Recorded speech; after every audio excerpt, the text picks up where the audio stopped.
Realmente é uma alegria, nesta manhã de sábado, podermos refletir sobre acontecimentos atuais que nos fazem ver que as profecias bíblicas são infalíveis, que tudo que estava anunciado realmente tem se cumprido, e são indícios, né, de que nossa peregrinação logo terá fim. Nós mais queremos realmente estar a salvos no lar eterno, na pátria que Jesus prometeu para nós. Aqui não é o nosso lar, este mundo não é um local seguro, muitas pessoas queridas estão morrendo, muitas pessoas estão perdendo a vida por causa de doenças, pestes, como Jesus já havia anunciado, muitas pessoas angustiadas, pessoas com incertezas, como diz a Bíblia, desmaiando ao pensar no futuro, porque não sabem o que vai acontecer. E nós temos que, como nunca antes em nossa história denominacional, pregar, pregar e pregar. Falar da esperança que temos, da volta de Jesus, de que esses sinais, desses acontecimentos, rumores de guerra, Rússia, Ucrânia, Estados Unidos, esse mundo nunca encontra paz, que tudo isso já foi anunciado há mais de 2000 anos. Há cerca de 2000 anos, e antes disso até, pelos profetas. E, na verdade, deve nos encher de alegria e esperança, porque vemos então a aproximação da volta de Jesus, nosso grande sonho. Na verdade, é parte inseparável do nosso nome como igreja, adventistas. Nós aguardamos e pregamos o advento de Cristo. E que possamos fazer isso com muito mais entusiasmo, com muito mais empenho, usando a nossa voz, usando as redes sociais, usando todos os recursos possíveis para fazer com que as pessoas saibam do que nós sabemos, de que realmente a noite vai passar e o dia vai raiar. Eu quero convidá-los a abrir a Bíblia comigo para lermos aqui um texto bem conhecido, Apocalipse capítulo 13. Eu vou ler aqui alguns trechos desse capítulo, para que nós possamos então dar o tom aqui dessa palestra, desse estudo que faremos então a partir de agora. Apocalipse capítulo 13, abra sua Bíblia ou acesse aí no seu dispositivo eletrônico, para que possamos estudar juntos então parte desse capítulo. Vou ler aqui a partir do verso 1. Vi emergir do mar uma besta. Você sabe que besta representa um poder, né? Animais lá em Daniel, leão, um urso, leopardo, aqueles animais, aquele animal terrível e espantoso que representa Roma, né? Aqueles animais, aquelas bestas, são identificadas por Daniel como sendo reinos. E aqui no Apocalipse não é diferente, né? Inclusive temos muitos paralelismos no Apocalipse em relação com Daniel. Eu vi emergir do mar uma besta que tinha 10 chifres e 7 cabeças, e sobre os chifres 10 diademas, e sobre as cabeças nomes de blasfêmia. A besta que vi era semelhante ao leopardo, com pés de urso e boca de leão. Aqui, a revelação nos faz pensar diretamente em Daniel capítulo 7, né? Porque lá aparecem animais como estes aqui que são citados, né? Aqui é uma mistura daqueles elementos, mas para que nós pensemos realmente que há uma relação direta com Daniel capítulo 7, que descreve a sucessão de reinos, mais ou menos como Daniel 2, só que no 2 era uma estátua, a visão é um pouco mais simples, e Deus é didático, ele vai acrescentando detalhes e mais detalhes à medida que nós vamos avançando, né, no livro de Daniel. Então você tem capítulo 2, capítulo 7, capítulo 8, 9, quando chega ali no 10 e 11, então, há uma explosão de detalhes históricos fascinantes.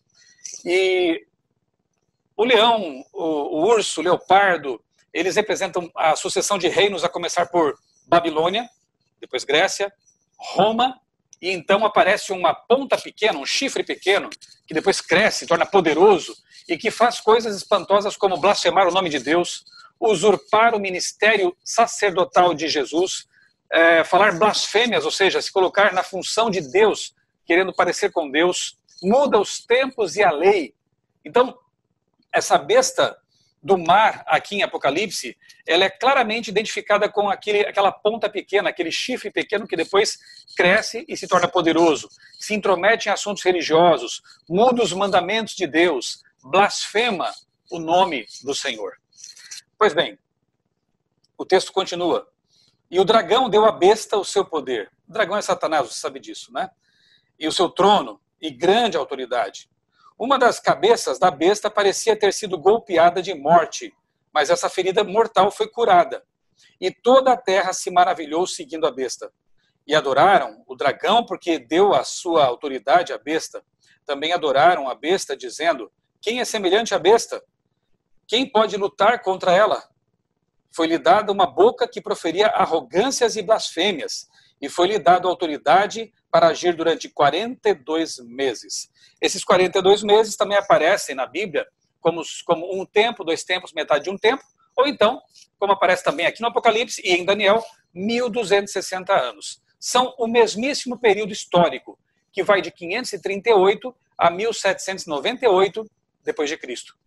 Nesse momento histórico terrível, a Igreja Oficial Romana tinha poder estatal para perseguir, prender e até matar aqueles a quem ela considerava hereges. No livro Grande Conflito, Ellen White ajuda a tirar qualquer sombra de dúvida sobre esse assunto. Ela diz que esse período histórico, de 1 tempo, 2 tempos, metade de um tempo, ou 42 meses, ou ainda 1260 anos, já se cumpriram na história. 538 a 1798. Não existe uma aplicação futura. Isso é futurismo. Nós adotamos a escola de interpretação profética historicista. As profecias se cumprem ao longo da história. Então, no Grande Conflito, há a confirmação de que realmente esse período histórico aqui já se cumpriu. Porém, haverá um momento histórico em que a perseguição se levantará novamente. Nós vamos ver aqui na sequência do capítulo. Leamos agora o verso 6. A besta abriu a boca em blasfêmias contra Deus, para lhe difamar o nome e difamar o tabernáculo, o santuário, o local onde Jesus está intercedendo pelos seres humanos que se arrependem, a saber, os que habitam no céu. Foi-lhe permitido também que lutasse contra os santos, o povo de Deus, e os vencesse. Uma perseguição aqui, então. Bem, eu vou avançar agora aqui para o verso 11 e vamos tratar aqui da segunda besta. A primeira besta ela emerge do mar, ou seja, uma região densamente povoada. Nós identificamos isso como sendo a Europa, né? A segunda besta já emerge da terra, ela surge na terra, que é o oposto de mar, portanto, uma região pouco povoada, praticamente deserta. E nós identificamos essa segunda besta como sendo uma besta político-religiosa. A primeira é totalmente religiosa. A segunda besta já é política. Nós identificamos isso e outros mais, os protestantes também, como sendo os Estados Unidos da América. E lemos aqui no verso 11 o seguinte: vi ainda outra besta emergir da terra. Tinha 2 chifres, parecendo cordeiro, mas falava como dragão. Ela exerce toda a autoridade da primeira besta na sua presença e faz com que a terra e os seus habitantes adorem a primeira besta, cuja ferida mortal havia sido curada. Então, essa segunda besta da terra, ela nasce parecendo um cordeiro, pregando a liberdade. De fato, quando os protestantes puritanos vieram para a América fundar uma nova nação, eles queriam preservar a liberdade religiosa, a liberdade de culto, e por um bom tempo foi assim. Mas a besta aqui da terra, ela chega um momento que ela se transmuta em dragão, começa a perseguir, começa a impor suas vontades, seus decretos, e apoiar a primeira besta. Por um tempo elas andaram de modo separadamente, mas chega um momento que elas convergem, e aí a segunda besta ela começa a apoiar a primeira, porque a segunda besta tem o poder estatal, porque a segunda besta tem o poder militar. Então ela pode realmente dar esse apoio, esse suporte à primeira besta, que não tem esses poderes, é uma besta religiosa. Bem, no verso 15 lemos o seguinte: e foi-lhe concedido poder para dar vida à imagem da besta, para que também a imagem da besta falasse e fizesse morrer todos os que não adorassem a imagem da besta. A todos, os pequenos e grandes, ricos e pobres, livres e escravos, faz com que lhe seja dada certa marca na mão direita ou na testa, para que ninguém possa comprar ou vender, senão aquele que tem a marca e o nome da besta, ou o número do seu nome. Veja, esse capítulo fala de uma perseguição religiosa, de um decreto que alteraria a própria lei de Deus, fala de uma perseguição literal e até morte ali envolvida na história. Enfim, é um capítulo que fala de um momento na história que será muito difícil para o povo de Deus, os santos de Deus que serão perseguidos. Um capítulo que fala de falsa adoração. A gente acaba sendo remetido também mentalmente a Daniel capítulo 3, quando o rei Nabucodonosor quis obrigar as pessoas a adorarem uma imagem, cujas medidas são bem interessantes, 60 por 6, né? Côvados. Então isso nos faz pensar nessa marca da besta, que também tem uma medida, tem ali um número, né, simbólico, 666. Portanto, é um capítulo que fala de falsa adoração mais uma vez. Essa marca tem que ver com adoração, com a compreensão de que, em lugar do Criador, você estará adorando a contrafação, um sistema religioso falso, e a besta e o dragão que está por trás dela. Portanto, o fim do conflito neste mundo, espero que esteja breve isso, seja logo, esse fim do conflito envolve adoração consciente a Deus ou ao sistema de contrafação da verdade revelada por Deus. Bem, eu quero indicar para vocês também aqui agora um livro da Casa Publicadora Brasileira, este aqui, a leitura muito importante, Apocalipse 13. Isso pode realmente acontecer? O que pode realmente acontecer? Leis dominicais, boicotes econômicos, decretos de morte, perseguição religiosa. O teólogo Marvin Moore faz uma análise aqui bem interessante à luz dos fatos atuais sobre o capítulo 13 do Apocalipse. Será que as coisas que estão ali escritas vão acontecer? Hoje vemos pessoas já até duvidando de que vai acontecer um decreto dominical. Pessoas que se afastaram tanto já da verdadeira escatologia bíblica, da verdade revelada por Deus, que estão colocando em xeque coisas que estão acontecendo em nosso redor. Basta acompanhar aí, com um olho na profecia e outro nos noticiários, você percebe como as coisas estão convergindo, estão acontecendo. Então não se deixe enganar por esses pregadores liberais, por esses pregadores relativistas que começam com esse primeiro passo, colocando dúvidas sobre o Espírito de profecia, sobre a nossa escatologia histórica.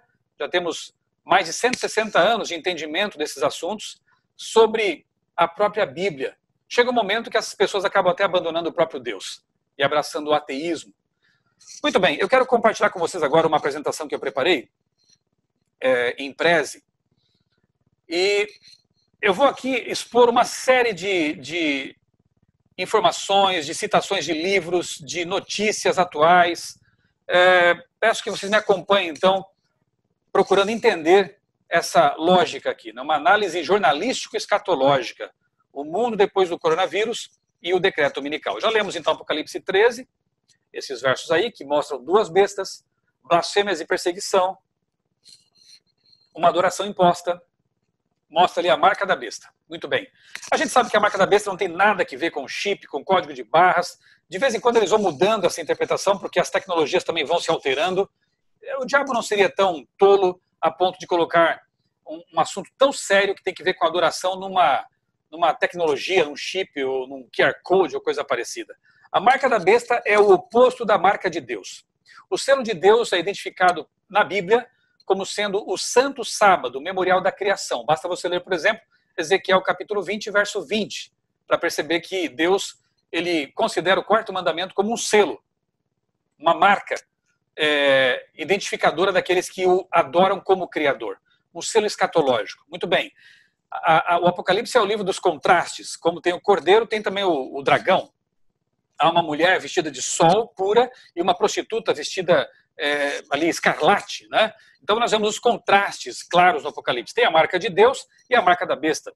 A marca da besta só pode ser o oposto à marca de Deus. Como a marca de Deus, o selo de Deus, é um dia na semana, que está ali na lei de Deus, encravado nos 10 mandamentos, o selo da besta, a marca da besta só pode ser também um dia da semana, mas um dia que nega a Deus como Criador, um dia que aponta para uma pretensa autoridade humana. Isso só pode ser o domingo. É o único dia da semana que foi tido, que é tido por muitos, como um dia de repouso, em substituição ao Santo Sábado. Então, que fique bem claro que a marca da besta é algo muito mais profundo, tem que ver com adoração e tem que ver com leis que no futuro serão aplicadas para que isso seja aceito de forma universal. Tá bem? Bom, se você tiver dúvida sobre esse assunto ainda, eu quero convidá-la no meu canal no YouTube, Michelson Borges, procurar no buscador a marca da besta. É só digitar ali, marca da besta, você vai encontrar pelo menos uns 2 estudos, um mais extenso do Dr. Ranko Stefanovic, um teólogo adventista que tem estudado o Apocalipse de forma profunda, e ele explica ali, em 40 minutos mais ou menos, o que é a marca da besta.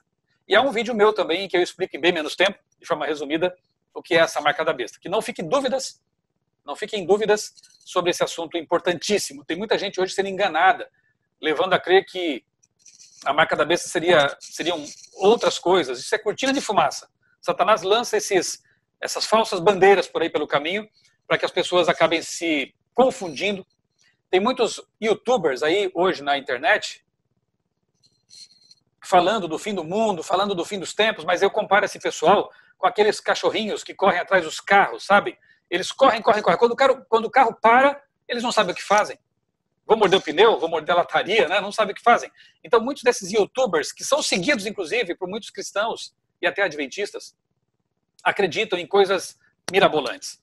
Eles têm ali um percentual de verdade, porque, claro, alguma coisa eles conseguem captar também dos acontecimentos, mas não tem toda a luz.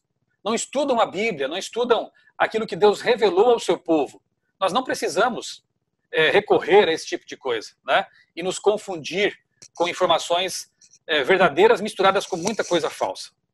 Bem, vamos às águas límpidas, né? Vamos ler a Bíblia, vamos ler os livros do Espírito de Profecia, e assim nós teremos muito mais segurança para entender o mundo que nos rodeia, os acontecimentos que estão aí ao nosso redor. Muito bem, pandemia. Eu considero tudo que está acontecendo desde o ano passado para cá, já estamos há mais de um ano vivendo, né, os horrores dessa pandemia. Eu tenho visto isso como um ensaio para o fim. Eu vou explicar para vocês por que eu vejo dessa forma. Algumas notícias aí já do ano passado, tá? Quando a pandemia estava começando ali, né, quando estávamos aprendendo expressões novas como lockdown e coisas parecidas, né? Imunização de rebanho, enfim.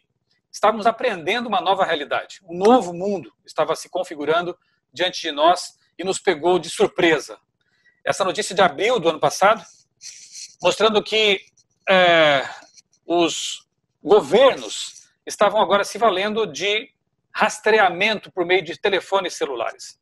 Hoje todo mundo tem um celular, então é muito fácil de localizar, rastrear. Você não precisa nem de chip, viu? Não precisa nem de código de barra na sua testa ou coisa parecida. Basta ter um celular e você já é um indivíduo rastreável. Eu recebi no meu celular mensagens do governo de São Paulo, aqui onde nós moramos, né? Falando sobre isolamento social, para não fazer isso, não fazer aquilo. Então, o rastreio ele já é praticado há mais de ano, né? A OMS indica que notas podem disseminar coronavírus, então há toda uma campanha para que se adotem criptomoedas, né, o dinheiro virtual. Isso é interessante porque, veja, se o nosso dinheiro se transformar totalmente em algo realmente virtual, o controle sobre nossas finanças e sobre o nosso dinheiro, ele estará totalmente na mão de terceiros. Então, se houver uma pane geral, por exemplo, um apagão, né, elétrico, e o seu dinheiro estiver todo lá no banco, né, você não pode mais acessá-lo pelo celular, pelo computador, você ficará realmente à mercê, sei lá, você não terá condições de negociar, de comprar nem vender, enfim. Nossa conta pode ser facilmente bloqueada, se tudo isso se tornar realmente algo online, totalmente online. E há uma discussão forte hoje em dia sobre esse assunto, né? Poderemos ver no futuro próximo aí, quem sabe, a substituição do papel moeda por dinheiro virtual. Coronavírus, estado de emergência pode suspender direitos fundamentais. E isso a gente tem visto já realmente ao longo deste ano de pandemia. Isso foi em março, nessa notícia aí. Então, vários direitos fundamentais, como ir e vir. Eu não estou dizendo aqui que não seja necessário fazer o que estão fazendo. Talvez algumas coisas do que estão fazendo. O interessante é perceber como é fácil, né, você privar os cidadãos de certas liberdades fundamentais por decreto. Decretos regionais, decretos de prefeitos, de governadores, decretos federais, enfim. Essas coisas são muito fáceis, né? O STF, essa semana, decidiu que os governos locais têm todo o direito de realmente manter igrejas fechadas. Não vou discutir essa questão, né, porque envolve aspectos sanitários, aspectos legais, mas o que eu quero destacar aqui para você, repito, é o fato de que é muito fácil, né, por meio de leis e decretos, privar as pessoas de liberdades antes tidas como fundamentais. ainda quando o Mandetta era o ministro da Saúde, né, portaria prevê prisão de quem descumprir quarentena em razão da Covid-19. E a gente sabe que em alguns países isso de fato já aconteceu. Polícia da Espanha usa drones para pedir que cidadãos saiam da rua, vigiando a população com drones, em alguns lugares até com robôs, em parques, em locais que antes recebiam as pessoas, né? Então vejam aí sistemas, tecnologias desenvolvidas para uso, nesse caso aí, para controle da população. No meu estado natal, em Santa Catarina, a polícia chegou ao ponto de usar helicóptero para criar tempestade de areia para expulsar os banhistas da praia. Vejam a que ponto se chegou, né? Expulsar o pessoal ali com vendaval e areia, né? Bem, essa notícia aqui, o Departamento de Justiça dos Estados Unidos, né, quando ainda era o Donald Trump o presidente, né, o Departamento de Justiça pode ou quer suspender certos direitos constitucionais durante uma emergência, no caso aqui do coronavírus, mas outras emergências existem. Outras emergências estão sendo trabalhadas, né, e veja, há uma emergência ainda maior do que a do coronavírus. Daqui a pouco eu vou centrar nela mesmo, né, eu vou entrar de cabeça nessa emergência, mas o fato é que o ensaio tem dado certo. Direitos constitucionais podem ser suspensos durante uma emergência. Tá? O Departamento de Justiça de Trump pediu ao Congresso a elaboração de legislação que permita aos juízes principais manter indefinidamente as pessoas sem julgamento e suspender outros direitos constitucionalmente protegidos durante o coronavírus e outras emergências. A gente sabe que o Joe Biden levou isso a muito mais longe agora, né? Já com leis, decretos aprovados já no comecinho do seu governo. A verdade é que a pandemia está servindo de laboratório, de ensaio para muitas ações que poderão se tornar rotina no futuro, no mundo pós-crise. Em tempos assim, as liberdades individuais e mesmo a liberdade religiosa, estamos vendo isso acontecer, são seriamente ameaçadas. Templos foram fechados com um decreto e com o consentimento dos cidadãos, porque eles estão amedrontados, movidos pelo instinto de rebanho. Queremos ser salvos.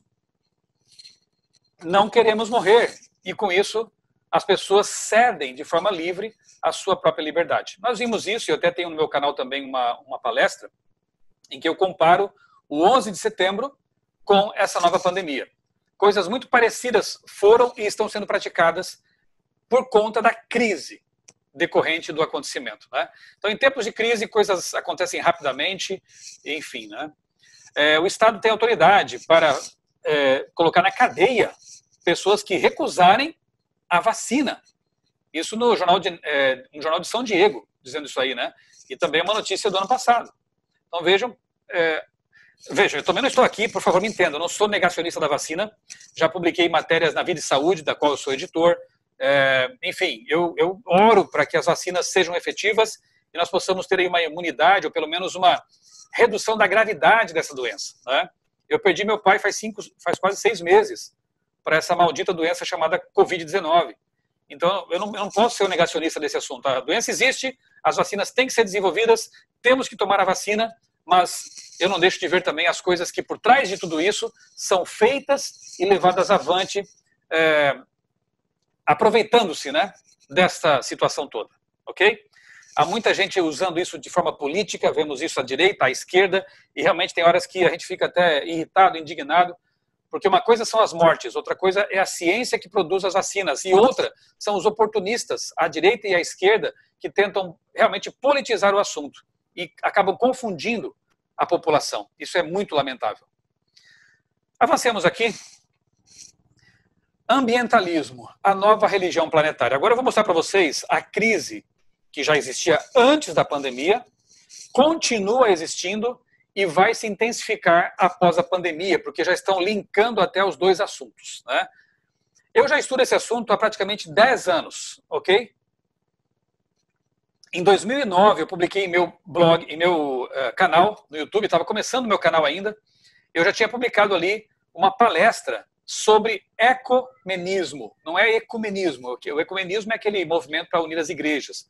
O ecumenismo, que é um neologismo, essa palavra foi usada pela primeira vez pelo meu amigo pastor Sérgio Santelli, quando nós fazíamos o mestrado ali no NASP, conversávamos muito sobre esse assunto, isso há 10 anos. Então, a primeira palestra sobre ecumenismo que eu apresentei foi em 2009. Então está ali tudo documentado, tem muito material em meu blog, em meu canal sobre esse assunto. E o que eu vejo é uma intensificação dessa questão aí ao longo dessa década, ok? O assunto voltou com muita força neste momento aí de pandemia. O mundo emite menos 1 milhão de toneladas de dióxido de carbono por dia, isso com a quarentena.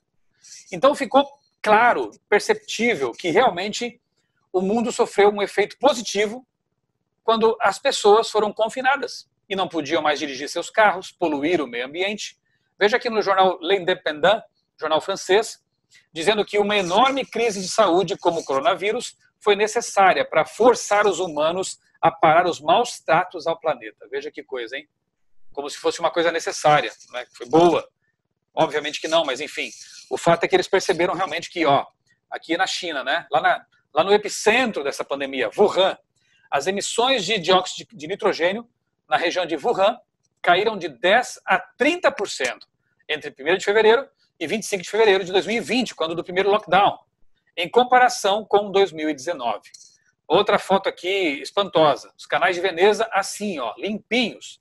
As águas límpidas, quando, na verdade, eles sempre foram turvos, né? Porque muita gente ali, poluição, enfim. Mas agora com as pessoas não podendo mais viajar, não podendo mais passear de gôndola, não podendo mais poluir, os canais ficaram dessa forma, com peixinhos, inclusive. Gordon Brown, ele clama por um governo mundial para lidar com o assunto do coronavírus e também já havia clamores parecidos com respeito à questão ambiental. Os países não estão dando conta do recado, não estão dando conta de lidar com esse assunto complicado. Então, há um clamor aí entre as autoridades, né? Só para lembrar que o Gordon Brown foi primeiro-ministro do Reino Unido. Autoridades pedindo um governo mundial para lidar com as nossas emergências. James Bolton, a crise clama por uma liderança global. James Bolton, um economista renomado norte-americano, trabalhou 31 anos no FMI. E ele diz, a não ser que o governo dos Estados Unidos assuma a liderança, assuma a responsabilidade de coordenar uma resposta global, a recuperação de um choque econômico grande, como aquele pelo qual passamos, será, no melhor dos casos, caótica. O efeito deprimente dessa pandemia na economia e saúde mundial poderá, nesse caso, persistir por anos. Sabe o que é interessante? É que muitas autoridades já têm clamado por uma liderança global. Aqui ele é explícito em dizer que os Estados Unidos deveriam ser a cabeça disso, e uma liderança moral e ética também. E, claro, muitos têm apontado para o Papa Francisco como essa liderança. Na Páscoa do ano passado, o Papa celebrou uma missa ali na Praça de São Pedro, totalmente vazia, uma cena surreal, né? E concedeu o que eles chamam de indulgência plenária, né? O Papa concedeu perdão a todos aqueles que estavam acometidos pelo coronavírus. Essa é uma das blasfêmias que o Apocalipse aponta, porque perdão só Deus concede, sabemos disso, né? Seres humanos não podem conceder perdão de pecados a outras pessoas. Somente Jesus, nosso único e suficiente intercessor, pode fazer isso. E durante essa homilia, essa pregação, o Papa disse assim: não ouvimos o grito dos pobres e do nosso planeta gravemente enfermo. Avançamos destemidos, pensando que continuaríamos sempre saudáveis num mundo doente. Agora nós, sentindo-nos em mar agitado, imploramos-te, acorda, Senhor. Olha o clamor dele pelos pobres e pelo planeta. O Papa Francisco, Bergoglio, sempre foi um aderente, um defensor da teologia da libertação, que é uma teologia cristã marxista, né, na verdade. O novo proletário agora para esses teóricos da teologia da libertação é o planeta, a mãe Gaia, né? É um paganismo aí disfarçado, né? E o Papa sempre tem dito isso, temos que salvar o planeta. Bem, eu quero discordar respeitosamente do Papa, porque o planeta não vai ser salvo não, viu? Nós temos que ajudar a salvar as pessoas, porque este planeta está com seus dias contados. Deus vai recriar o planeta. Infelizmente, nenhum desses teólogos e proponentes aí dessas ideias fala em volta de Jesus. Nunca falam disso. Só falam de política e de que nós temos que assumir as rédeas da história para salvar o nosso planeta. É um discurso vazio, né? E falso e enganador, porque nós não vamos salvar o planeta. Não temos como fazer isso. Nós precisamos que Deus intervenha. Yuval Noah Harari é um jovem pensador judeu que tem sido encarado como uma espécie de guru do século XXI. Nesse livro aí que ele escreveu a propósito da pandemia, na batalha contra o coronavírus, faltam líderes à humanidade, ele usa o mesmo argumento, precisamos de liderança global. E diz, as decisões que em tempos normais podem levar anos de deliberação são aprovadas em questão de horas. Tecnologias imaturas e até perigosas são colocadas em serviço, porque os riscos de não fazer nada são maiores. Países inteiros servem como cobaias em experimentos sociais em larga escala. Veja, eu disse isso agora há pouco, né? Que é um ensaio, né? Agora esse guru aqui, esse Yuval, diz exatamente a mesma coisa, né? Que países inteiros servem como cobaias em experimentos sociais em larga escala. O que acontece quando todos trabalham em casa e se comunicam apenas à distância? O que acontece quando escolas e universidades inteiras ficam online? Em tempos normais, governos, empresas e conselhos educacionais nunca concordariam em realizar tais experimentos, mas estes não são tempos normais. Em tempos não normais, coisas impensáveis no passado são adotadas de maneira rápida. Quem disse que os últimos eventos seriam demorados, né? Dependendo da crise que nos rodeia, as coisas podem avançar muito rapidamente. Outro livro interessante de um pensador, também não tem nada a ver com religião, inclusive o livro da Companhia das Letras, assim como esse outro aqui do Yuval, né? Companhia das Letras, uma editora secular. Neste livro aqui, o Yasha Monk, ele diz o seguinte, que existem também anos breves em que tudo muda abruptamente, mas novas figuras políticas tomam o palco de assalto. Eleitores clamam por políticas públicas que até o dia anterior eram impensáveis. Tensões sociais que, por muito tempo, fervilhavam sob a superfície, vêm à tona numa explosão terrível. O sistema de governo que antes parecia inabalável dá sinais de que vai desmoronar. É o tipo de momento em que estamos vivendo. Amigos, notem que autores, pensadores, pessoas aí que não tem nada a ver com religião, com profecias, creio que nem conhecem a Bíblia, estão vendo o que está acontecendo, o cenário. Eles enxergam até certa distância, mas estão enxergando. Enquanto muitos cristãos não conseguem chegar talvez um palmo na frente do nariz, porque não estudam mais a Bíblia. Não estudam mais livros como O Grande Conflito, que nos ajudam a enxergar de maneira mais ampla. Deixam de ler, como eu já indiquei esse aqui, né? Apocalipse 13, Casa Publicadora Brasileira. Estão aí só acompanhando YouTubers, que são como cachorrinhos que correm atrás do carro, mas quando o carro para não sabe o que fazem. Vamos para o campo, vamos fugir, para fazer o quê? Eles não sabem o que fazer. Não entendem de escatologia. Pedras estão clamando. E o que nós estamos fazendo? Estamos percebendo? Estamos estudando? Eu vou ler agora um trecho do livro Mensagens Escolhidas, volume 3, página 392. Esse aqui vai ser daqui para frente o fio condutor da minha exposição aqui para vocês, dessa palestra.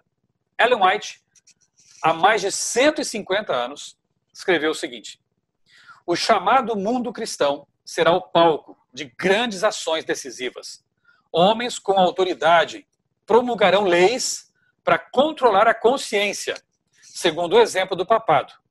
Babilônia, esse grande sistema de engano, mentiras e falsas doutrinas, Babilônia fará que todas as nações bebam do vinho da ira da sua prostituição. Ou seja, consumam seus erros, suas mentiras, seus dogmas, todo esse engano. O vinho representa isso. Toda nação será envolvida, o mundo todo. João, o revelador, declara o seguinte sobre este tempo: tem estes um só pensamento. Apocalipse 18, 3 a 7, 17, 13 e 14. Ou seja, o Apocalipse prevê um momento histórico em que haveria uma grande convergência de ideias.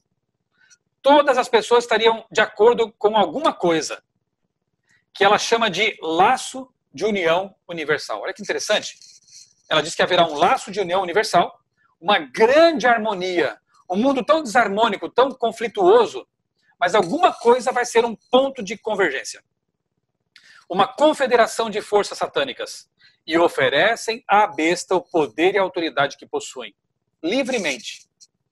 Assim, é manifestado o mesmo poder arbitrário e opressor contra a liberdade religiosa, contra a liberdade de adorar a Deus, de acordo com os ditames da consciência, que foi manifestado pelo papado quando, no passado, ele perseguiu os que ousaram recusar conformar-se aos ritos e cerimônias religiosas dos romanistas. Ellen White está dizendo que chegará um momento em que aquela perseguição de 1260 anos, não com toda essa duração, obviamente, ela voltará a ocorrer contra aqueles que discordarem dessa harmonização toda em torno de uma ideia central aí, né? Que texto fantástico, né? Se eu não soubesse que ela já morreu faz muito tempo, 1915 Ellen White morreu, eu diria que ela seria um outro guru, né, do século XXI, percebendo coisas que estão acontecendo agora. Só que ela morreu faz muito tempo. Portanto, eu só posso entender que isso é uma profecia. E muito precisa, por sinal, né? Esse aqui é outro livro que eu quero recomendar para vocês. Se vocês tiverem tempo algum dia, dá uma olhada, mas é um calhamaço aqui, né? O Império Ecológico, de um pensador francês chamado Pascal Bernardin. Repito, também não tem nada a ver com Bíblia, com escatologia, não é adventista, não sei nem se é cristão, enfim. Mas é outra pedra gritando fortemente e vendo coisas que muitos cristãos não estão vendo. Aqui na página 10 ele diz assim, ó, um discurso onipresente. Agora veja, antes de eu ler, lembra dessa expressão de Ellen White, haverá um laço de união universal, uma grande harmonia. Pois bem, aí vem um pensador recente, né, aí do século XX, Pascal Bernardin, e diz: um discurso onipresente monopoliza as mídias e uma nova ideologia parece estar emergindo. Não estaríamos em presença de um discurso totalitário mascarado, cujas potencialidades revolucionárias foram gravemente subestimadas? Não estaríamos testemunhando a subversão da verdadeira ecologia, aquela que é respeito pela obra do Criador? Gente, olha a percepção deste homem. Primeiro, ele entende aqui que mordomia, agora eu falei a mordomia é a palavra nossa, né? Mas ele entende aqui que a verdadeira ecologia é respeito pela obra do Criador. Não é adorar a terra como uma deusa, deusa Gaia, Pachamama, coisa parecida. Não. É respeitar a natureza como criação de Deus. Isso nós, adventistas, pregamos há muito tempo.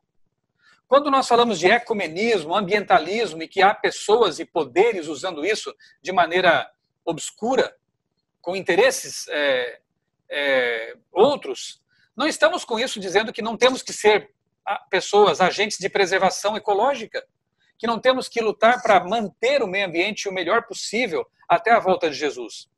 Sabe, esse assunto é mais ou menos como a mordomia do corpo, né? Como a questão do estilo de vida. Eu sei que meu corpo vai envelhecer e, eventualmente, se Jesus não voltar logo, morrer. Mas por causa disso eu vou parar de fazer exercício físico, por causa disso eu vou parar de me alimentar de maneira mais saudável possível, parar de beber água, parar de descansar aos sábados e dormir bem à noite. Não.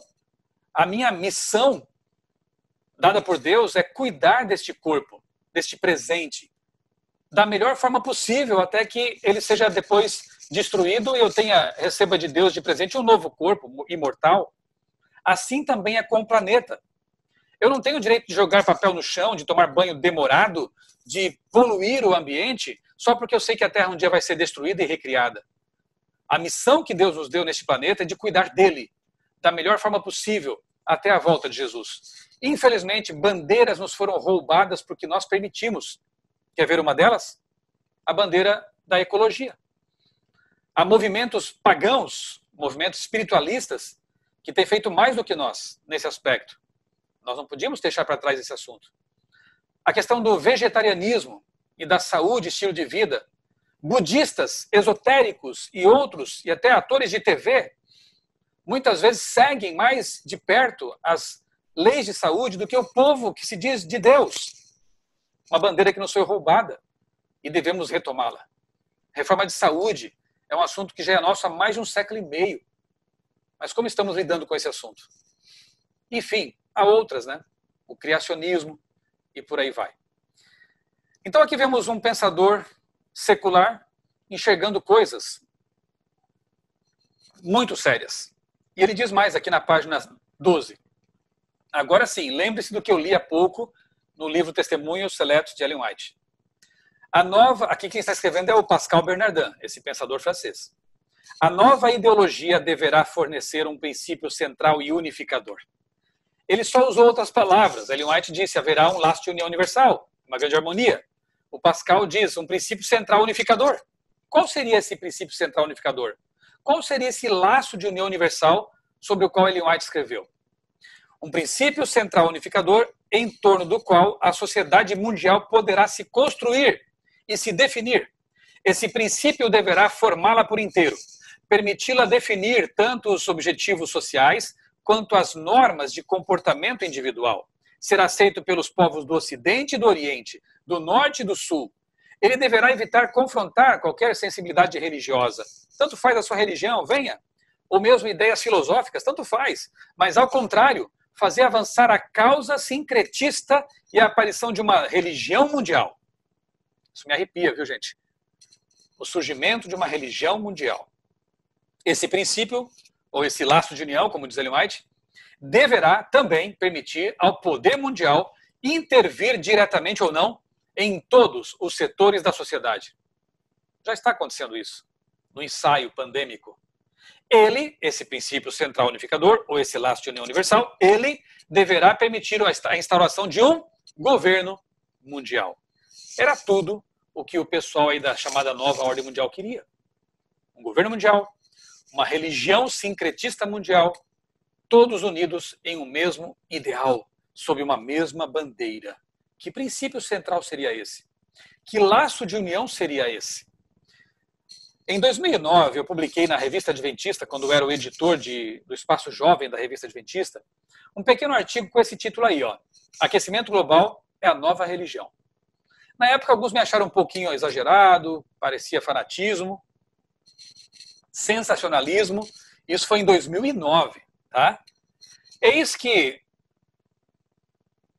mais de uma década depois, eu leio esse título num podcast de política, não tem nada a ver com religião. Ambientalismo é a nova religião.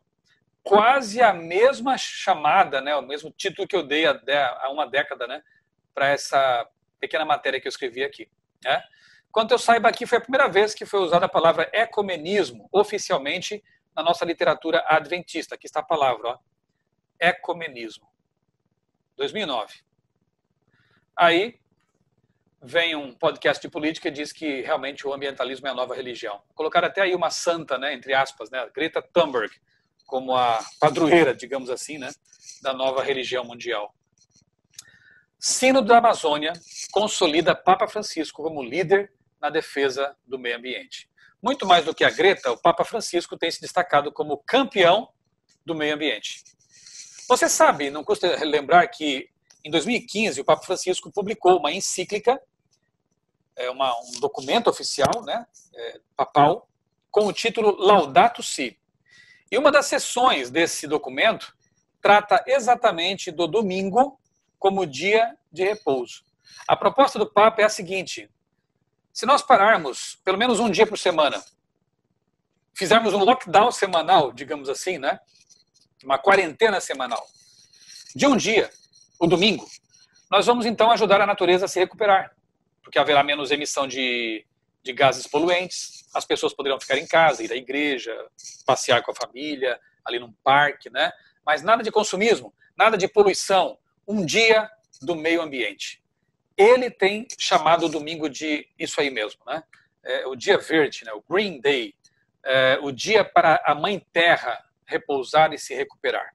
O argumento é muito bom de casa. A assistir em meu canal, procure esse vídeo, o Sínodo da Amazônia, quando os bispos e o Papa estavam reunidos nesse sínodo. E olha, gente, é espantoso, né, o que está nesse documento. Em primeiro lugar, quase não fala em Jesus, em redenção, não fala nada, absolutamente nada em volta de Jesus. É, de novo, a teologia da libertação, agora uma espécie de ecossocialismo, né? Mas fala muito em Mãe Terra, Mãe Gaia, não sei se fala em Gaia, mas fala Mãe Terra, nosso lar, né, comum. fala de salvar o planeta e fala também sobre o domingo como uma proposta para esse assunto aí. Então, quero que você assista esse vídeo. Eu gastei um bom tempo estudando aquele documento. O vídeo tem mais ou menos uma meia hora. Assista para você perceber como realmente são as ideias, né, do Vaticano e do Papa nesse momento em que o mundo converge para essa bandeira verde, ok? Vatican News é um site oficial do Vaticano. Traz aqui o título que a comunhão com a Mãe Terra, sempre esse termo, essa expressão pagã, né? A Mãe Terra. A comunhão com a Mãe Terra ressuscitará após a pandemia. Sim, estão vinculando fortemente a pandemia com a questão do aquecimento global ou mudanças climáticas, como dizem hoje. Vatican News, o domingo do clima para uma igreja sempre mais ativa. Pronto, pegou, a expressão é essa. O domingo do clima, ok? Vá anotando aí as coisas, vá juntando as peças aí na sua cabeça. The Guardian, principal jornal britânico. Pandemias são resultado de destruição da natureza, diz a Organização das Nações Unidas e a OMS, né, a Organização Mundial da Saúde. Vejam, estão vinculando agora pandemia com a destruição da natureza, é o desequilíbrio da natureza que está trazendo essas doenças, essas pandemias, e as pessoas não querem isso, elas têm medo disso. Portanto, elas vão aceitar propostas que tentam minimizar esse problema. E a coisa avança. Veja aqui, por exemplo, esse jornal do Canadá, um jornal secular. E o Ken Guthrie, que é prefeito de uma cidade lá do Canadá, tal de Guelph, escreveu o seguinte no Twitter dele, apenas colocando isso para consideração. Depois que chutarmos a Covid-19, sugiro que tudo seja fechado no domingo novamente, para que possamos apreciar o que realmente significa a importância de fazer uma pausa em nossas vidas ocupadas. Eu acho que nosso corpo, mente e alma nos agradeceriam. Veja a proposta dele, um lockdown semanal, no domingo. Vamos parar, vamos fechar tudo, para que nossa mente descanse, para que nossa alma, né, encontre repouso, para que a terra possa repousar. Amigos, a ideia pegou. BBC News, como jornadas de trabalho menores podem salvar o mundo. Que tal parar um dia para ajudar a salvar o planeta? Essa é a proposta. Papa diz que o coronavírus, a pandemia pelo coronavírus, pode ser uma resposta da natureza à crise climática. Ele também tem dito isso. Gente, eu acho que essa pandemia e as que virão depois tem tudo a ver com as mudanças climáticas. Temos que fazer alguma coisa. Que tal a minha proposta? Laudato Si, do domingo do clima. Tá vendo? Um laço de união universal. Testemunhos Seletos, volume 2, página 152 diz: o movimento dominical está agora preparando o caminho na sombra, disfarçadamente. Seus dirigentes, seus líderes, ocultam seu legítimo intento. E muitos dos que a ele aderem, que participam disso, ignoram para onde os leva a corrente. Tem muita gente inocentemente defendendo, sim, essas causas. Mas os líderes, acima de tudo ali, sabem o que querem. Os intuitos professados são de índole branda e aparência cristã, mas a sua fala há de revelar o espírito do dragão. Por favor, não se esqueça de que o Papa Francisco, apesar de ter esse nome franciscano, é um jesuíta. E o propósito maior dos jesuítas sempre foi dominar e espalhar as ideias romanas pelo mundo, usando os recursos que forem possíveis. E neste momento, esse laço de união universal, essa grande convergência climática, tem sido muito oportuna para levar avante essas ideias que eles têm. Outro autor secular, um grande pensador, um filósofo chamado Roger Scruton, faleceu recentemente. Neste livro, Filosofia Verde, ele escreveu: previsões alarmistas desse tipo são recorrentes na história. E há um bom motivo para isso. Alarmes transformam problemas em emergências, levando o andamento normal e diário da política a uma interrupção abrupta. Diante de uma emergência como esta climática, né, preparamos-nos para obedecer, seguir líderes e nos proteger. As pessoas que cobiçam políticas centralizadoras, de cima para baixo, têm as emergências em alta conta. Isso é o instinto de rebanho, manipulado por aqueles que sabem muito bem fazer engenharia social. As pessoas não querem morrer, elas querem ser preservadas. Então elas abrem mão de suas liberdades e dizem para os governantes: façam o que for necessário para nos salvar, mas nos salvem. Interessante, né? O que esse autor percebeu também. Crisis Magazine, ou Crisis Magazine, uma publicação católica americana que tem falado sobre esse assunto. Isso aqui é uma matéria do ano passado, recente. Bring back the blue laws, ou seja, tragam de volta as leis azuis. O que são as leis azuis, as blue laws? Olha só. Nos Estados Unidos, no 7º dia da semana, o domingo, para eles, o comércio e a indústria parecem suspensos em todo o país. Todo barulho cessa. Uma paz profunda, ou melhor, uma espécie de contemplação solene, toma o seu lugar. A alma recupera seu próprio domínio e se dedica à meditação. Quem disse isso? Alexis de Tocqueville, no livro Democracia na América, publicado em 1835. Essa revista aqui, essa matéria de 2020, está trazendo de volta essas ideias dominicais lá do século XIX. Diz mais aquele texto, né, da revista, a Crisis. Quando os Estados Unidos voltarem à normalidade, devemos considerar essas leis e seus múltiplos benefícios novamente. O segundo benefício é a qualidade moderada da observância do Shabat. Não se esqueça de que Shabat, para eles aqui, é o domingo, não é o sábado. Do Shabat num capitalismo americano que pode tender a fins exclusivamente materialistas, que obscurecem a dignidade inerente ao homem. Agora, com algumas situações anômalas, os domingos são mais ou menos indistinguíveis de outros dias. Os Estados Unidos, em prol de seu próprio bem-estar emocional e espiritual, em prol de sua própria sanidade, precisam restaurar essas leis azuis. Olha o clamor. Precisamos de volta do domingo, das Blue Laws, leis, decretos, para que nós possamos preservar nossa saúde emocional, nossa família. O clamor é válido, porque as pessoas realmente estão adoecendo, estão enlouquecendo, precisam de estabilidade. Então elas aceitam isso, sendo religiosas ou não. Diz mais a matéria, as leis azuis, as Blue Laws dominicais, podem limitar a liberdade, mas apenas a liberdade ao consumo ilimitado. Para acabar com o consumismo, veja que ideia legal.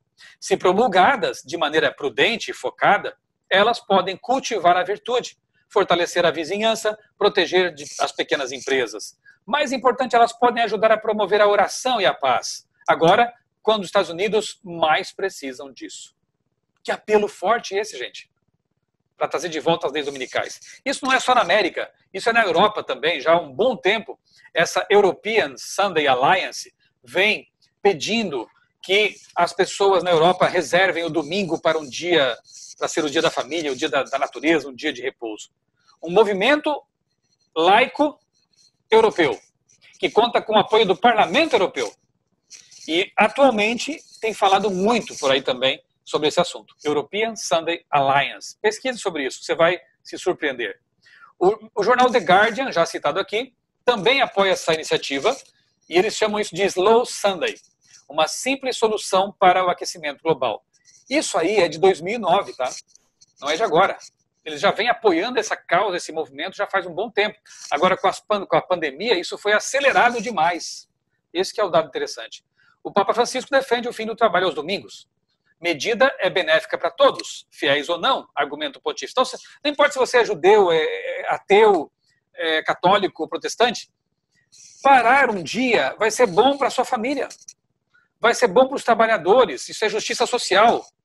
O Papa Francisco clama, né, por uma nova ordem mundial após a pandemia. Precisa dizer mais alguma coisa? Uma nova ordem mundial após a pandemia. Vatican News. Bispos da União Europeia clamam, né, chamam as nações a proteger o domingo livre de trabalho. Bispos europeus pedindo que as nações protejam o dia de descanso dominical. Essa matéria é recente, gente, é deste ano, ok? Os bispos da União Europeia e da European Sunday Alliance, olha aí, aquilo que eu já falei, estão aí querendo que a União Europeia, né, os líderes da União Europeia, protejam realmente esse tempo livre do domingo. Então, quem disse que a coisa é difícil? Church Together, um esforço aí britânico e da Irlanda, né, para que o clima, o domingo do clima, né, seja levado a sério.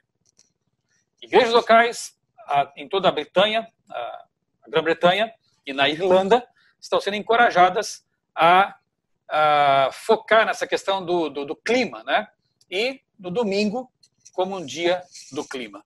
Que interessante isso, não? Lá atrás, sindicatos já estavam pedindo isso, né? Diga não ao trabalho aos domingos, o comerciário também é filho de Deus. Isso aqui é uma notícia publicada no site do Sindicato dos Empregados do Comércio de Poços de Caldas, em 2014 já isso, né? Diga não ao trabalho aos domingos. Então, sindicatos, parlamentos, igrejas, milionários, bilionários, todos unidos na mesma causa. Esse aqui é uma notícia recente também, faz poucos dias que foi publicada no La Razón. Desde quando se descansa nos domingos? A lei do descanso dominical leva mais de 100 anos, tem mais de 100 anos de vigência. Então, uma lei lá na Espanha, foram rastrear na história, uma lei dominical que tem mais de 100 anos, e eles estão dizendo o seguinte, ó, que tal termos isso de novo? Estão percebendo? Dia de ciclismo, né, de pedal, organizado para promover a saúde, atividades saudáveis e eco-friendly, né, uma sociedade amiga da ecologia. Estão chamando de muitas coisas, mas a ideia é a mesma. Pare no domingo para fazer coisas saudáveis com a sua família, não trabalhar. Essa é a ideia. Mas notem como eles estão conversando sobre futebol, sobre um assunto ali do programa deles, de repente o assunto muda completamente, vai para outra direção, que é sobre a questão dominical. E como eles aceitam muito bem a proposta ali. Lá vai. Hoje é domingo, a gente está animado, Fraco, né? Não. Coisa boa no domingão, né? Domingão. Cláudio tirou assento. Hoje é sem sinapses. Sem sinapses. Eu não sei vocês, eu sou cristão e até o senhor descansou no sétimo dia. Eu não vejo E hoje porquê. tu viu que o Papa voltou a defender de forma muito enfática o que não se deve trabalhar aos domingos. Porque Então, se você trabalhar aos domingos, primeiro, você não contribui para a paz no lar, aquela almoção do domingo, etc. E também é ruim para as amizades, Exatamente. para consolidar as coisas. Esse etc. negócio aqui é trabalho? Não.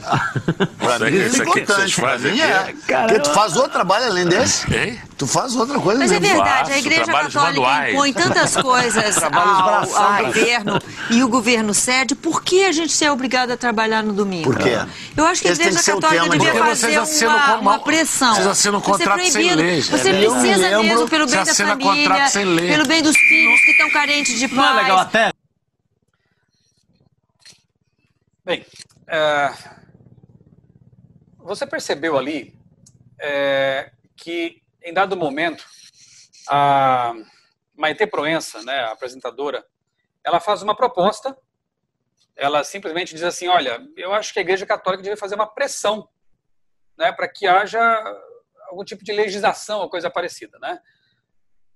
O pessoal que está ali com ela são apresentadores, são humoristas, são pessoas da mídia, deveriam, naquele momento, fazer uma oposição ali, né? Dizer, olha, Maitê, está errado, né? O Estado é laico. Nós não podemos ter um tipo de coisa como essa aí, uma lei dominical, né? Temos que respeitar as pessoas e a crença delas. Ninguém se opõe, porque, repito, a ideia pegou. A ideia está sendo aceita pela sociedade.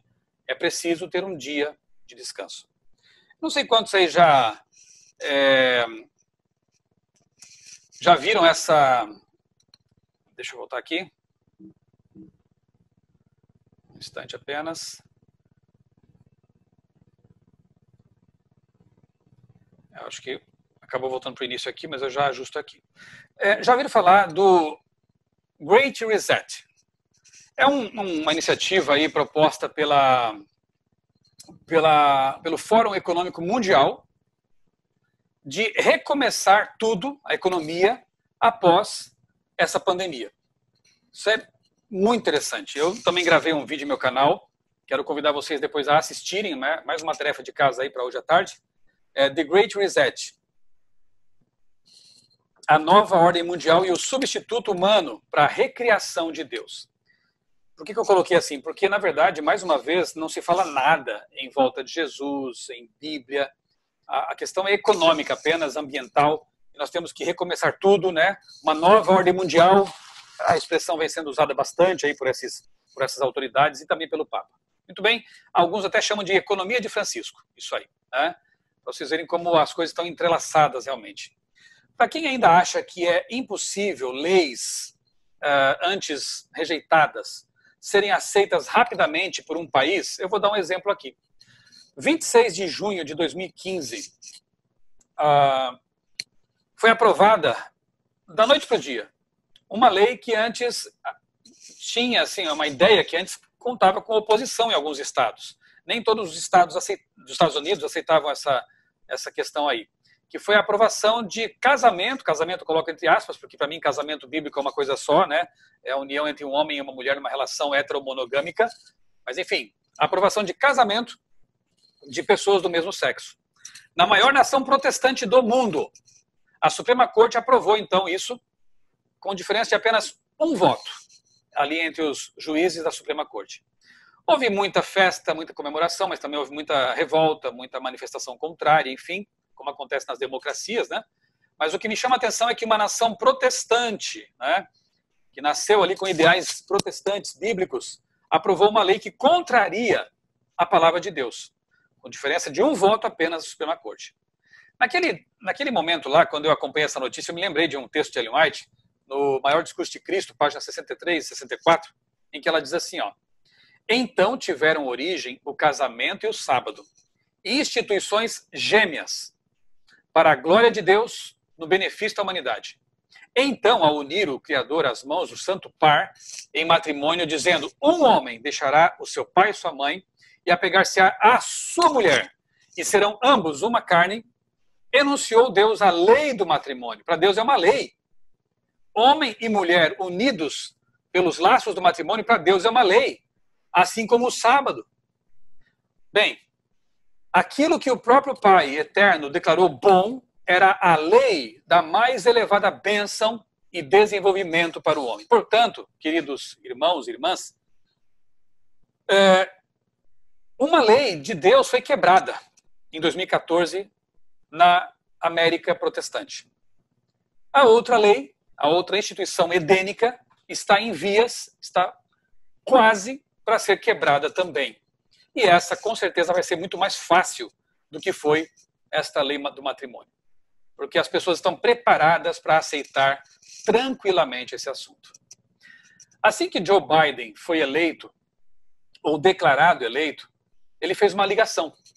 E o primeiro telefonema que ele deu foi para o Papa Francisco, para dizer que vai trabalhar em conjunto com ele na questão ambiental, assim como na de imigração. Olha que interessante. O Trump não estava muito preocupado com esse assunto aqui, né? Não dava bola para a questão ambiental, mas o Biden colocou isso como uma das suas prioridades de governo. E já disse para o Papa, o Biden, que é o segundo presidente católico na história americana, o primeiro foi o John Kennedy, foi assassinado, portanto, há muitas expectativas com respeito à eleição de Joe Biden, um católico praticante, é visto na igreja, anda com um terço de orações no bolso do paletó. E é um grande amigo do Papa, né? Por sinal, também, ele convidou para sua posse um padre jesuíta para fazer ali a oração. Isso é interessante. Ele usou uma Bíblia católica da Contra-Reforma, uma Bíblia... Grande Conflito, página 589. Estou caminhando para o fim aqui. Ellen White diz o seguinte, é que eu vou dizer para vocês qual é a causa real das mudanças climáticas que acontecem, são reais. Eu não sou um negacionista desse assunto. Satanás também atua por meio dos desastres naturais, a fim de recolher sua colheita de pessoas desprevenidas. Estudou os segredos dos laboratórios da natureza e emprega todo o seu poder para dirigir os elementos tanto quanto Deus o permite. Ele trará calamidades sobre outros e levará as pessoas a crer que é Deus que os aflige. Portanto, existem mudanças climáticas, estão se tornando mais intensas essas tragédias ambientais, sim, estão. Mas a causa real está aí na sua tela. Satanás tem poder para causar esses estragos. E vai colocar a culpa na conta de quem não tem culpa nenhuma. Olha esse povinho teimoso, que não quer se unir pela paz mundial. Quem esse pessoal pensa que é para tentar estragar um movimento tão bonito que está unindo a humanidade para preservar a Terra, para salvar o nosso planeta? Quem eles pensam que são? Grande Conflito, página 257. O grande enganador persuadirá os homens a lançarem todas as suas tribulações à conta daqueles cuja obediência aos mandamentos de Deus é uma perpétua reprovação aos transgressores. Será declarado que os homens estão ofendendo a Deus pela violação do domingo, que este pecado acarretou calamidades que não vão terminar, não vão cessar, antes que a observância do domingo seja estritamente imposta. E se você duvida que isso vai acontecer, eu quero te dizer que já está acontecendo. Eu vou exibir agora aqui um trechinho de uma entrevista que foi concedida pelo reverendo Ageu Magalhães ao programa Vejam Só, da HIT TV. Eu faço isso com todo o respeito, porque não conheço pessoalmente o reverendo Ageu, mas eu o respeito como um homem de Deus, né? Ele tem opiniões com as quais eu não concordo, obviamente, mas o que eu quero destacar aqui é uma fala dele que é comum em alguns meios e que vai se tornar cada vez mais presente nesses debates, entrevistas, quando essa polarização sábado-domingo aumentar. Preste bem atenção no que o reverendo Ageu Magalhães, que é presbiteriano, diz aqui nesta entrevista. Sem dúvida, a nossa geração não tinha passado por isso. E eu estou com aqueles pastores, pastor, que a semelhança dos antigos, sempre que acontece algo assim muito trágico, a gente pensa, Deus está disciplinando o mundo, Deus está disciplinando. E está, de alguma forma, mexendo com a igreja.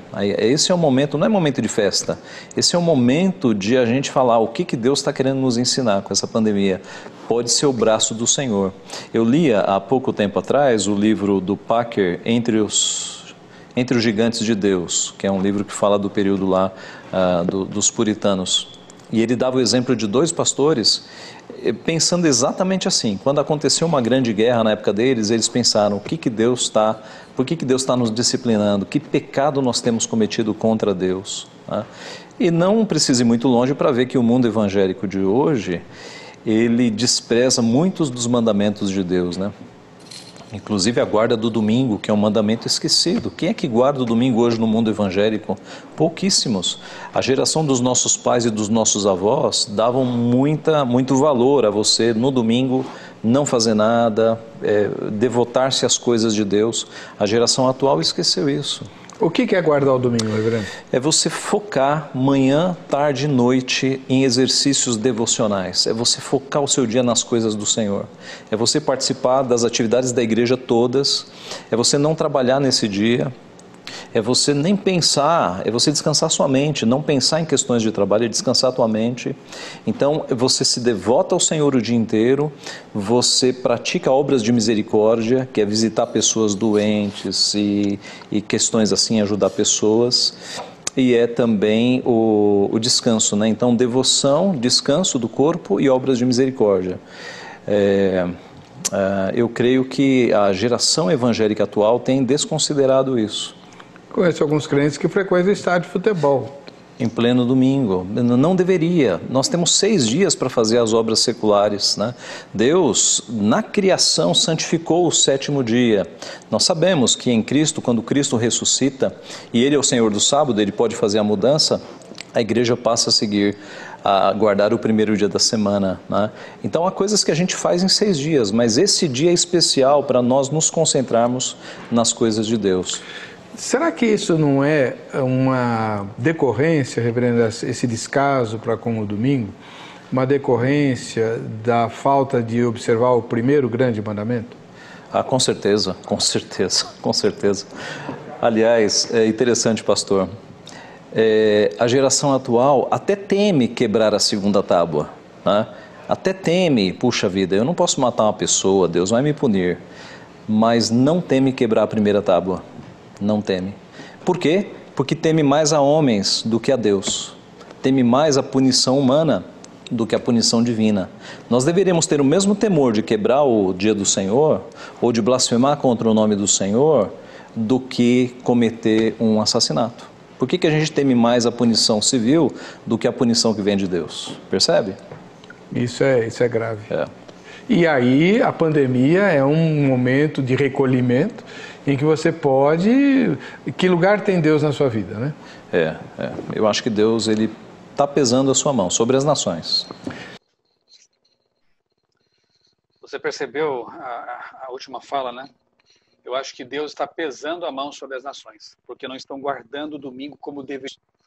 Então, resumindo, qual é a ideia dessa grande convergência, desse ecumenismo?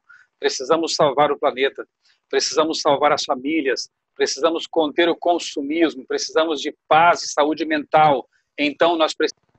Mensagem Escolhida, volume 3, Ellen White escreveu o seguinte: isso aqui é para aqueles que duvidam de que vai haver um decreto dominical. A grande questão que está tão próxima, ou seja, a lei dominical, eliminará aqueles a quem Deus não designou. E ele terá um ministério puro, leal, santificado e preparado para a chuva serôdia. Eu quero estar preparado para a chuva serôdia. Eu espero que você também deseje isso. Estar atuando, pregando, evangelizando as pessoas para que elas possam ter a oportunidade de irem para o céu quando Jesus voltar. Eu quero encerrar com esse último texto aqui. Foi uma cartinha que Ellen White mandou para os líderes reunidos na Conferência Geral em 1896. Ela fala aqui do que precisamos para estar preparados para a volta de Jesus. Ela diz: aguardar pacientemente, vigiar atentamente e trabalhar fielmente até a vinda do Senhor, para que estejamos preparados para esse solene evento. Então, aguardar com paciência, vigiar atentamente, trabalhar fielmente, para que em breve essa pintura não seja mais só uma pintura, seja algo real, contemplado por nós no céu. Que o céu vai se enrolar como um pergaminho, ou seja, João falava de uma abertura no céu, ele vai se abrir e ali estará o nosso Salvador rodeado por anjos que vêm nos buscar para estar para sempre com ele. Nunca mais vamos nos separar do nosso Senhor. Nunca mais haverá morte, dor, sofrimento, doenças. Nunca mais. E eu louvo a Deus porque Ele revelou tudo isso para nós por antecipação. As profecias têm esse papel. E é por isso que Satanás tenta nos afastar da palavra de Deus e de uma interpretação correta, séria, uma exegese séria, uma hermenêutica séria. Ele tenta fazer as duas coisas, ou afastar as pessoas de toda a palavra de Deus, ou então, para aquelas que insistem em ter a Bíblia, ele as tenta a interpretar de forma equivocada, futurista, preterista, fugindo daquela harmonia que Deus trouxe à igreja, a interpretação adequada que Deus trouxe à igreja. Não caiamos nesses enganos. Permaneçamos firmes. Deus está guiando um povo. É comparado a um barco. Ele vai atingir alguns icebergs pelo caminho, vai balançar, vai parecer afundar em alguns momentos, sim. Mas se ele enfrentar, como já aconteceu no passado, esses icebergs, ele vai romper esse gelo e vai continuar até o porto final. É isso que nós mais desejamos. Que Deus abençoe todos os que estavam aqui assistindo a esta live. Ajude também, quem sabe, compartilhando depois essa gravação com irmãos, com amigos, para que todos possam entender realmente o que está acontecendo. Mas mais do que isso, vamos nos envolver na obra de pregação do Evangelho. Aguardar pacientemente, vigiar atentamente e trabalhar fielmente. É isso que Deus espera de nós. É isso que Deus espera da sua igreja. Vamos orar? Amado Deus, bondoso Pai, muito obrigado, Senhor, pelas profecias que apontam para nós um caminho seguro. Elas mostram, sim, que haverá situações, momentos, coisas difíceis que vamos enfrentar. Mas elas também mostram que antes de melhorar definitivamente, as coisas vão piorar, mas que são sinais e indícios de que a volta de Jesus se aproxima. Ajuda-nos, Senhor, a permanecer firmes no caminho que Tu nos mostraste e a mostrar a outros esse caminho maravilhoso, o caminho da verdade, que é Cristo Jesus. Ó Pai, dá-nos coragem, serenidade, para enfrentar os momentos que estamos atravessando e entender que a tua vinda se aproxima e que nós precisamos estar preparados, ajudando a preparar uma geração para te encontrar. Abençoa, Senhor, a Igreja Central de Limeira e todos os irmãos que nos acompanharam nesta transmissão, amigos, pessoas queridas pelas quais Cristo morreu. Tudo isso nós te pedimos agradecidos, em nome do Senhor Jesus. Amém.